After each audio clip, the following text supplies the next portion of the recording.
Halo, kembali lagi di channel KPSJT.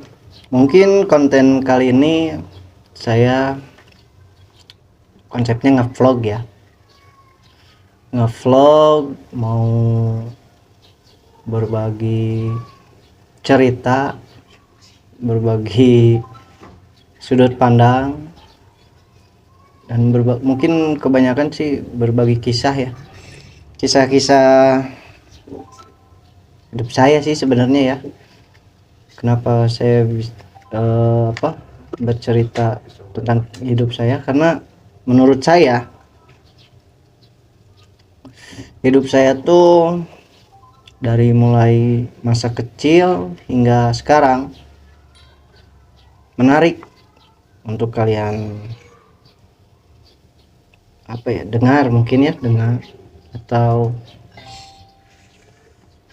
diambil gitu hikmahnya dari perjalanan hidup saya.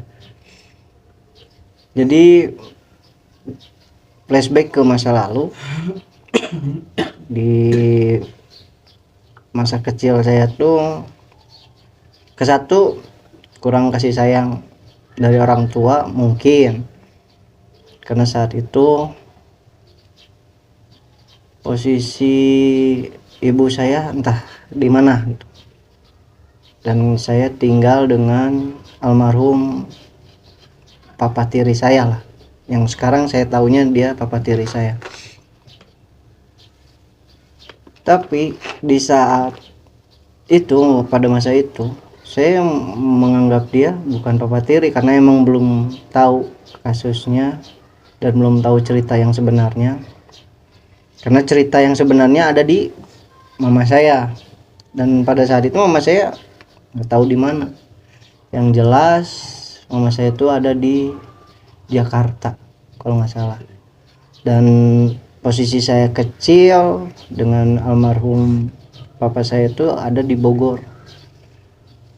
Singkat cerita, beberapa hal yang menurut saya wajib digarisbawahi itu gimana ya,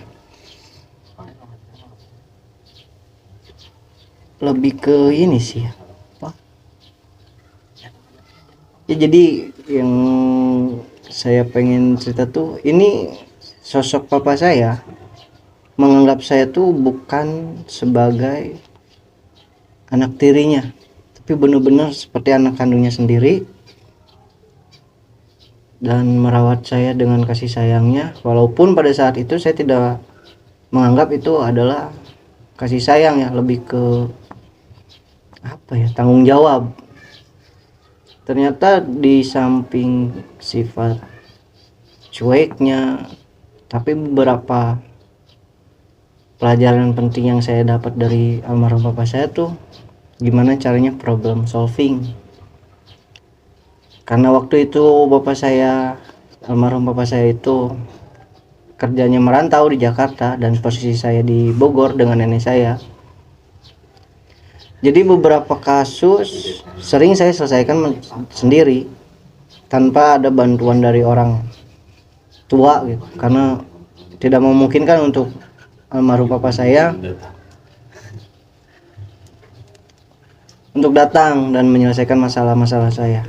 Lebih ke masalah kenakalan sih, karena saya akui dulu saya benar-benar nakal. Dan almarhum nenek saya yang di Bogor itu sudah angkat tangan lah dengan kenakalan saya, dan beberapa sempat saya ceritakan di pengalaman masa kecil yang ada di konten sebelumnya. Itu real, itu nyata. Karena menurut saya dulu saya itu orang yang paling pengen diperhatikan. Kenapa saya bisa menyimpulkan seperti itu? Karena di kejadian itu yang mungkin sekarang yang saya petik dari pelajaran itu, saya pengen diperhatikan. Karena di situ ada dua sisi. Yang satu menyalahkan kelakuan saya itu, yang satu menertawakan dan terhibur. dengan kelakuan saya itu. Nah, sosok yang harusnya jadi penengah itu tidak mengarahkan, tapi langsung menjudge saya salah. Padahal karena di zaman itu belum ada apa ya disebutnya, konseling ya. Karena di zaman SD saya itu belum ada konseling. Kalau misalkan ada konseling, mungkin pihak guru konseling memberitahu ini anak sebenarnya dalam fase ini, atau ini anak sedang ada masalah ini. Dan di saat itu saya emang benar-benar butuh sosok ibu.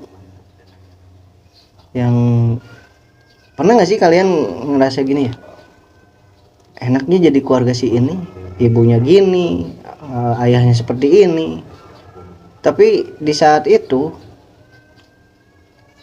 kita nggak bisa apa-apa gitu, dan kita nggak apa ya, kadang menyalahkan gitu, kenapa ya orang tua saya seperti ini. Dari kejadian itu saya belajar yang namanya problem solving itu penting.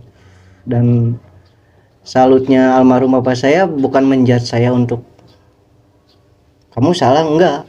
Yang pertama kali ditanyakan dengan kelakuan yang itu, kamu tuh pengen apa? Karena dia sudah mengetahui, mungkin ya udah tahu sifat saya seperti apa. Dan saya dengan lantang bilang, saya perlu kamu, saya perlu papa, saya perlu mama. Dan yang saya salutkan dari almarhum papa saya itu nggak pernah mukul, walaupun saya senakal seperti apa, tapi lebih mengarahkan ya. Jadi saya salah nih ngelakuin ini, jatuh misalkan ya, saya jatuh nih, mungkin untuk sebagian orang tua kalau anaknya jatuh langsung diangkat atau cep diupahan gitu ya, jangan nangis lagi. Tapi almarhum bapak saya itu unik, kalau saya jatuh tuh malah langsung ditanya, salah kamu apa?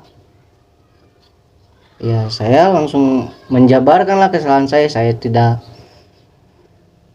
hati-hati, terus jalan saya meleng, terus nggak fokus atau gimana. Jadi di sisi itu saya sudah dididik oleh almarhum bapak saya itu gimana caranya menyelesaikan masalah, dan itu efektif. Di saat berikutnya di tempat yang sama saya lebih hati-hati. Jadi bukan langsung menjudge kamu gini-gini, enggak. Dan orangnya keras tapi lebih ke tegas sih kata saya. Kenapa saya bisa bilang tegas?